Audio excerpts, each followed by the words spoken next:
एक जयमाल के गीत गबै छी, सुने जाए जाओ।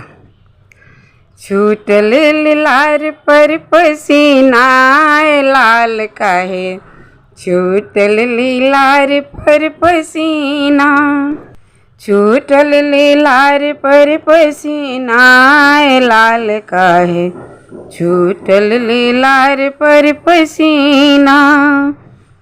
शरद प्रभाती रहे नाही दोपहरिया, शरद प्रभाती रहे नाही दोपहरिया, नाही रहे जेठ के महीना लाल काहे, छूटल लीलार पर पसीना। नाही रहे जेठ के महीना लाल काहे, छूटल लीलार पर पसीना। सिया जी के भूषण के नूपुर के धुनी सुनी, सिया जी के भूषण के नूपुर के धुनी सुनी, सिया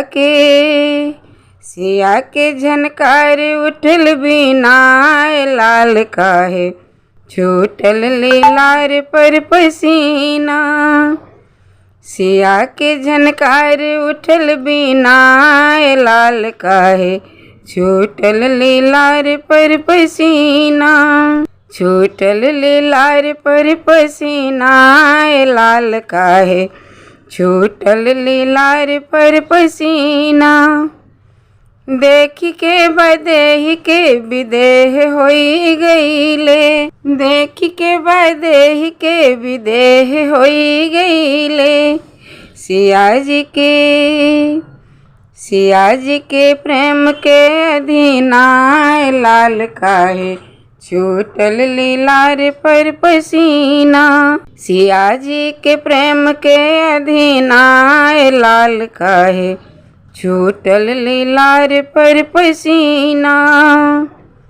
नेह निधि नारायण सिया जी अंगूठी, नेह निधि नारायण सिया जी अंगूठी, तू अंगूठी के भइल नगीना लाल काहे, तू अंगूठी के भइल नगीना लाल काहे, छूटल लीलार पर पसीना, छूटल लीलार पर पसीना लाल काहे, छूटल लीलार पर पसीना, छूटल लीलार पर पसीना लाल काहे, छूटल लीलार पर पसीना।